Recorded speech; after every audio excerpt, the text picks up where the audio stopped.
Orang-orang komunis pasti tidak bisa menemukan unsur candu dalam Islam, sebagaimana agama-agama yang secara dogmatis Marxisme dipandang sebagai candu rakyat. Islam adalah madu yang sekalipun berupa cairan kental, lengket, mungkin ada yang berwarna kehitam-hitaman sehingga sepintas menyerupai candu.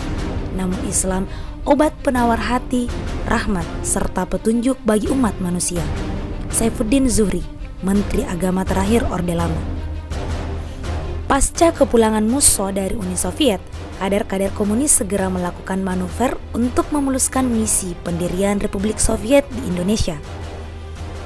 3 partai yang beraliran Marxisme, Leninisme yaitu Partai Buruh Indonesia, Partai Sosialis Indonesia, dan PKI ilegal yaitu PKI pasca kegagalan pemberontakan 1926 disatukan dalam satu wadah yaitu Partai Komunis Indonesia. PKI inilah yang kelak memimpin pemberontakan atas nama revolusi proletariat dalam sebuah pemerintahan pro-nasional. Dengan daerah-daerah strategis di Jawa Tengah dan Jawa Timur sebagai target utama wilayah yang harus dikuasai. Itu memang kewajiban saya. Ikom Hiromodor de Tiscepe. Saya datang di sini untuk menciptakan ketertiban. Ucap Musso kala bercengkrama dengan kawan lamanya Soekarno. Kendali atas kota-kota tersebut dilakukan dengan berbagai macam cara, mulai dari agitasi, demonstrasi, perusakan, pelucutan senjata, perampokan, pembakaran, penculikan, hingga pembunuhan.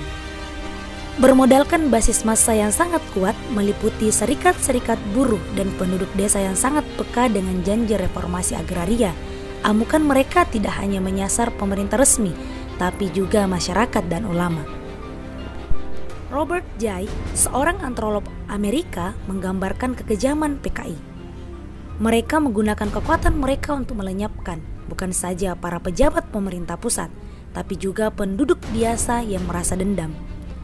Mereka itu terutama ulama-ulama tradisionalis, santri, dan lain-lain yang dikenal kesolehan mereka kepada Islam. Mereka ini ditembak, dibakar sampai mati, atau dicincang. Kadang-kadang ketiganya sekaligus. Masjid dan madrasah dibakar, rumah-rumah pemeluknya dirampok dan dirusak. Penculikan dan pembunuhan terhadap para ulama juga dilakukan dengan ancaman pembakaran pesantren-pesantren agar mereka menyerahkan diri sebagaimana yang terjadi di pesantren Takeran dan pesantren Tremas. Ada ulama yang menyerahkan diri ke PKI untuk menghindari terjadinya korban yang lebih besar di antara para pengikutnya. Dan ada juga yang menyamar agar tidak dikenali identitas keulamaannya. Seorang narasumber bercerita kepada Robert Jay tentang kekejaman PKI kepada para ulama dan santri. Soalnya begini mas, kami mulai mendengar kabar itu dari Madiun. Ulama-ulama dan santri-santri mereka dikunci di dalam madrasah. Lalu madrasah-madrasah itu dibakar. Mereka itu tidak berbuat apa-apa. Orang-orang tua yang sudah ubanan, orang-orang dan anak-anak laki-laki yang baik. Hanya karena mereka muslim saja. Orang dibawa ke alun-alun kota di depan masjid, kemudian kepala mereka dipancung. Parit-parit di sepanjang jalan itu digenangi darah setinggi 3 cm mas. Sinpo, surat kabar Tionghoa pertama di Indonesia, pada 1 Oktober 1948 mengungkap alasan PKI yang juga mengincar nyawa para ulama dan santri. Pemberontakan komunis itu ditujukan karena kaum FDR PKI merasa tidak suka pada Masyumi dan banyak sekali orang-orang yang Masyumi di daerah yang didukung oleh komunis telah dibunuh dengan kekejaman. Menanggapi kekejaman itu, pemerintah bertindak cepat.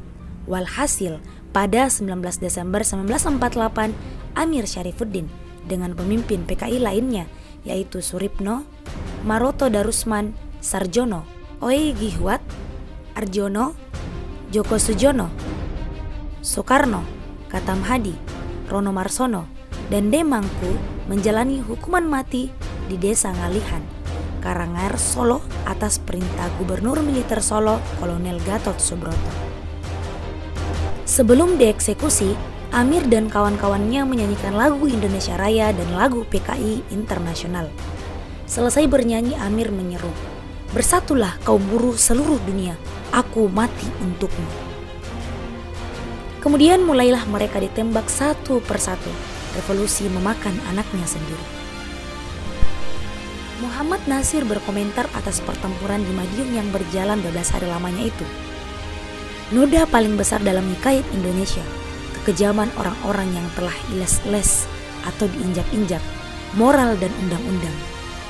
Tapi kebenaran dan keadilan akan menang lantaran pengorbanan dari orang-orang yang binasa dalam ini perjuangan.